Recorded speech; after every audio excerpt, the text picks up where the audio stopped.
Hi, welcome to ದಾರಿ group.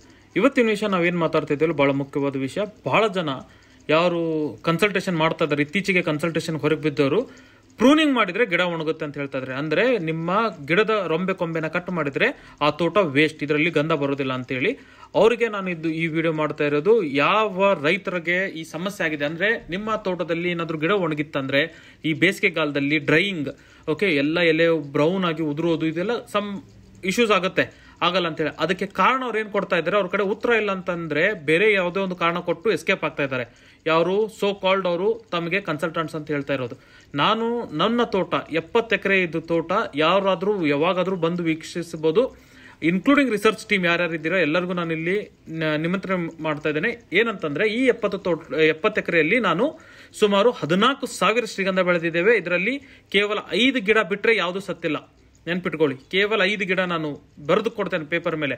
ಇಂಥ ನಾವು ನೀಟಾಗಿ ಮೇಂಟೈನ್ ಮಾಡಿದಾಗ ಯಾವುದೇ ಕಾರಣದಲ್ಲಿನೂ ಒಂದೂ ಮಾರ್ಟಾಲಿಟಿ ಆಗ್ಲಾರ್ದಂಗೆ ನೋಡ್ಕೋಬಹುದು. 14,000 ಗಿಡದಲ್ಲಿ ನಾನು ಹೇಳ್ತಾ ಇದ್ದೇನೆ. ಸುಮ್ಮನೆ ಏನೇನೋ ತಪ್ಪು ಮಾಹಿತಿ ರೈತರಿಗೆ ಕೊಟ್ಟು ಅವ್ರಿಗೆ ಹೆದರ್ಸೋದಕ್ಕಿಂತ ಒಂದು ಒಳ್ಳೆ ಮಾಹಿತಿ ಕೊಡೋಕೆ ನಿಮಗೆ ಆಗ್ತಾ ಇಲ್ಲ ಅಂತಂದ್ರೆ ಸುಮ್ಮನೆ ಇರೋದು ಒಳ್ಳೇದು. ಯಾಕಂತಂದ್ರೆ ಏನ್ ಹೇಳ್ತಾ ಇದ್ದಾರೆ, ತೋಟ ತೆಗೆದು ಬಿಡಿ, ಎಲ್ಲ ಗಿಡ ಕಿತ್ತೆಸೆದ್ ಬಿಡಿ, ನಿಮ್ಮ ಗಿಡ ಇನ್ ಮುಂದೆ ಹಾರ್ಟ್ ವುಡ್ಡೇ ಬರೋದ, ಅದರಲ್ಲಿ ಗಂಧದ ಅಂಶನೇ ಹುಟ್ಟಲ್ಲ. ಅದೆಲ್ಲ ಸುಳ್ಳು, ಊಹಪೋಹಕ್ಕೆ ನಂಬೇಡಿ. ಈ ವಿಡಿಯೋಲಿ ನಾನು ತೋರಿಸಿದ್ದೇನೆ, ಒಂದು ರೊಂಬೆ ಕೊಂಬೆ ನ್ಯಾಚುರಲಿ ಕಾಡಲ್ಲಿ ಮುರಿಯುತ್ತೆ. ಯಾಕಂದ್ರೆ ಕೋತಿಗಳು ಅದರ ಮೇಲೆ ಜಿಗ್ದಾಡುತ್ತೆ, ಮತ್ತೆ ಬೇರೆ ಪ್ರಾಣಿಗಳು, ಜಿಂಕೆಗಳು ಅವನ್ನ ಎಲೆ ತಿನ್ನಕ್ ಹೋಗಿ ಆ ಬ್ರಾಂಚ್ ಅನ್ನ ಕಿತ್ಕೊಂಡ್ಬಿಡುತ್ತೆ, ಮುರಿಯುತ್ತೆ, ಮೇಕೆಗಳು ತಿನ್ನುತ್ತೆ. ಹಂಗಂತೇಳಿ ಕಾಡದಲ್ಲಿ ಗಂಧನೇ ಹುಟ್ಟೋದಿಲ್ವಾ? ಏನೇನೋ ಕತೆ ಹೇಳಿ ಕನ್ಫ್ಯೂಸ್ ಮಾಡಬೇಡಿ ರೈತರಿಗೆ ಅಂತ ಹೇಳ್ತಾ ಈ ವಿಡಿಯೋ ನಾನು ಸ್ಟಾರ್ಟ್ ಮಾಡ್ತಾ ಇದ್ದೇನೆ. ನಮ್ಮ ತೋಟದಲ್ಲಿ ನಾನು ಪ್ರೂನಿಂಗ್ ಮಾಡ್ತಾ ಇದ್ದೇನೆ. ಯಾಕೆ ಪ್ರೂನಿಂಗ್ ಮಾಡ್ಬೇಕಂತ ತೋರಿಸ್ತೇನೆ. ದಯವಿಟ್ಟು ಈ ವಿಡಿಯೋ ಹೆಚ್ಚಿನ ರೈತರಿಗೆ ಶೇರ್ ಮಾಡಿ. ಒಂದು ಸ್ಯಾಂಡಲ್ವುಡ್ ಪ್ಲಾಂಟೇಶನ್ ಅಲ್ಲಿ ಇದ್ದೇವೆ. ಓಕೆ, ಇದು ಸುಮಾರು ಇದ್ರ ವಿಡಿಯೋಸ್ ನಾನು ಯೂಟ್ಯೂಬಲ್ಲಿ ಹಾಕಿದ್ದೇನೆ, ಡ್ರೋನ್ ಶಾಟ್ ಎಲ್ಲ. ಇಲ್ಲಿ ಒಂದು ಪ್ರಶ್ನೆ ಇದೆ. ಭಾಳ ಜನ ಬೇರೆಯವ್ರ ಮಾತು ಕೇಳಿಕೊಂಡು ಪ್ರೂನಿಂಗ್ ಮಾಡಿದರೆ ಗಿಡ ಹಾಳಾಗುತ್ತೆ ಅಂತ ಹೇಳಿ ಹೆದರ್ತಾ ಇದ್ದಾರೆ ರೈತರು. ಬಟ್ ಸಿಂಪಲ್ ಹೇಳ್ತೇನೆ, ಈಗ ಇಲ್ಲಿ ಗಿಡಗಳನ್ನ ನೀವು ನೋಡ್ಬೋದು, ಇದು ಈಕ್ವಲ್ ಫೋರ್ಕಿಂಗ್ ಅಂತ ಹೇಳ್ತೇವೆ. ಅಂದರೆ ಇಲ್ಲಿ 4 sides of the tree branching ಆಗಿದೆ. ಬಟ್ ವೇರಾಸ್ ಇಲ್ಲಿ ನೀವು ನೋಡಿದರೆ 2 forking ಅಂತೇವೆ. ಓಕೆ, ಇಲ್ಲಿ ಎರಡೇ ಭಾಗದಲ್ಲಿ ಡಿವೈಡ್ ಆಗಿರುತ್ತೆ, ಲೆಫ್ಟ್ ಆ್ಯಂಡ್ ರೈಟ್. ಇಂಥ ಸಿಚುವೇಶನಲ್ಲಿ ಲೆಫ್ಟ್ ಆ್ಯಂಡ್ ರೈಟ್ ಇದ್ದಾಗ ಇಷ್ಟು ದೊಡ್ಡ ಮರದಲ್ಲಿ ನೀವು ನೋಡ್ಬೋದು ಈ ಬ್ರಾಂಚ್ ಓಕೆ ಹೆವಿ ಇದೆ, ಆ್ಯಂಡ್ ದ ರೈಟ್ ಸೈಡ್ ಏನಿದೆಯಲ್ಲ ಅದು ವೀಕ್ ಇದೆ. ಈ ಹೆವಿ ಬ್ರ್ಯಾಂಚು ಭಾಳ ಗಾಳಿ ಬಂದಾಗ ಏನಾಗುತ್ತೆ, ಆಟೋಮೆಟಿಕ್ಲಿ ಗಿಡ ಮುರಿಯೋ ಚಾನ್ಸಸ್ ಇರುತ್ತೆ. ಓಕೆ, ಲೆಫ್ಟ್ ಬ್ರ್ಯಾಂಚ್ ನಾನು ಹೇಳ್ತಾ ಇರೋದು. ರೈಟ್ ಬ್ರ್ಯಾಂಚ್ ನೋಡಿ ತೆಳ್ಳಗಿದೆ, ಅದು ಮುರಿಯೋದು ಕಷ್ಟ. ಅಂದರೆ ಯಾಕಂದರೆ ಅದ್ರದ್ದು ವೇಟು ಕಡಿಮೆ ಇದೆ. ಈಗ ಈ ಬ್ರ್ಯಾಂಚಲ್ಲಿ ನಾನೇನಾದರೂ ಜಾಸ್ತಿ ಪ್ರೂನಿಂಗ್ ಮಾಡಲಿಲ್ಲ ಅಂದರೆ, ಎಕ್ಸಸ್ ವೇಟ್ನ ತೆಗಿಲಿಲ್ಲ ಅಂದರೆ ಆಟೋಮೆಟಿಕ್ಲಿ ಇಲ್ಲಿ ನನ್ನ ಟ್ರೀ ಕಟ್ಟಾಗೋ ಚಾನ್ಸಸ್ 90% ಇರುತ್ತೆ. ಆವಾಗ ಏನು ಸೊಲ್ಯೂಷನ್, ಫಸ್ಟ್ ಅವ್ರಿಗೆ ಕೇಳಿ. ಎರಡನೇದು, ಹಿಂಗಿದ್ದಾಗ ಪ್ರೂನಿಂಗ್ ಬೇಕಿಲ್ಲ, ಇದು ಈಕ್ವಲ್ ಪ್ರೂನಿಂಗ್. ನಾವು ಅಪ್ ಟು 3 feet ಏನು ಉಳಿಸ್ಕೊಂಡಿಲ್ಲ, ಅಂದರೆ ಇಲ್ಲೆಲ್ಲ ಬ್ರಾಂಚ್ ಪ್ರೂನಿಂಗ್ ಮಾಡಿದ್ದೇವೆ, ಏನೂ ಆಗಿಲ್ಲ ನಮ್ಮ ಗಿಡಗಳಿಗೆ. ಭಾಳ ಜನ ಅದು ಅಂತಾರೆ ಪ್ರೂನಿಂಗ್ ಮಾಡಿದರೆ ಡ್ರೈ ಆಗುತ್ತೆ ಅಂತೇಳಿ. ಇಲ್ಲಿ ಪ್ರೂನಿಂಗ್ ಮಾಡಿದ ಗಿಡನೇ ಇದು 3 ವರ್ಷದ ತೋಟ. ಇಲ್ಲಿ ನೋಡ್ಬೋದು ನೀವು, ಎಲ್ಲಿ ಏನು ಪ್ರಾಬ್ಲಮ್ ಆಗಿಲ್ಲ.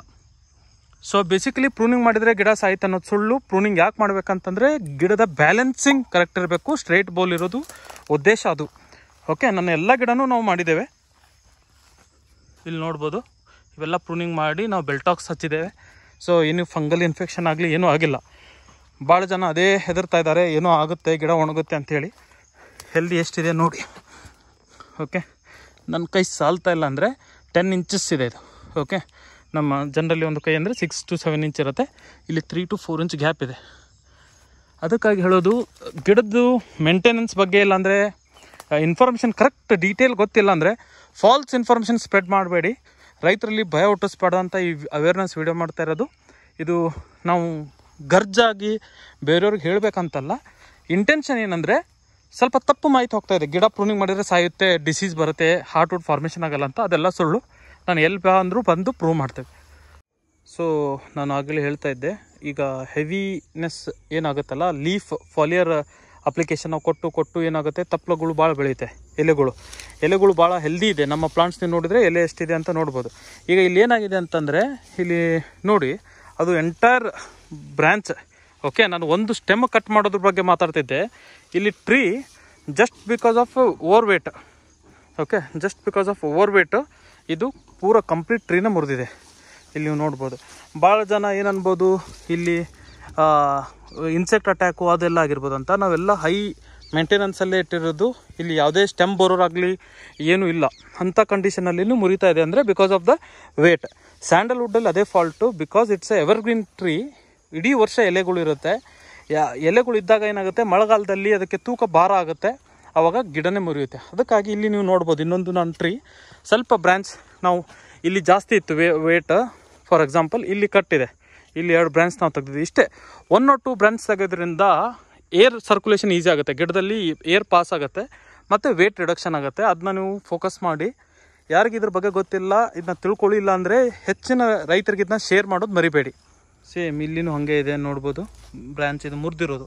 ಓಕೆ, ಇಷ್ಟು ದೊಡ್ಡ ಗಾಯ ಆಗಿದೆ ಗಿಡಕ್ಕೆ. ಇಲ್ಲಿ ಏನು ಮಾರ್ಟಾಲಿಟಿ ಆಗಿಲ್ಲ, ಗಿಡ ಹೆಲ್ದಿ ಇದೆ. ನೀವು ಗಿಡದ ಹೈಟ್ ನೋಡ್ಬೋದು. ಓಕೆ, ಸೊ ಇಲ್ಲಿ ಈಗ ಇದು ಆಲ್ಮೋಸ್ಟ್ ಒಂದು 12 to 15 feet ಹೈಟ್ ಬರುವಂಥ ಗಿಡ ಇದು. ನಮ್ಮ ಮೇಲೆ ಸಸ್ಬೇನಿಯಾ ಗ್ರ್ಯಾಂಡಿಫೋಲಿಯಾ ಇದೆ, ಅದರ ಪಕ್ಕಕ್ಕೆ ನಾವು ಕ್ಯಾಸುರಿನಾ ಇಕ್ವಿಸೆಟಿಫೋಲಿಯಾ ಹಾಕಿದ್ದೇವೆ ಆ್ಯಸ್ ಅ ಹೋಸ್ಟ್. ಇದು ಪರ್ಮನೆಂಟ್ ಹೋಸ್ಟ್, ಅದು ಟೆಂಪ್ರರಿ ಹೋಸ್ಟ್ ಫಾರ್ 2 years. ನಮ್ಮ ಸ್ಯಾಂಡಲ್ ಬಂದು ಈಗ 15 yearsಗೆ ಇದೇ ಲೈಫ್ ಟೈಮ್ ಹೋಸ್ಟ್ ಇದರಲ್ಲಿರುತ್ತೆ. ಇದರ ಸ್ಪೇಸಿಂಗ್ 12/10 ಇದೆ. ಓಕೆ, ಸೊ ಬೇಸಿಕ್ಲಿ ಇಲ್ಲಿ ನಾವು ಹಾಕಿರೋದು 12/15 ಅಲ್ಲ, 12/12.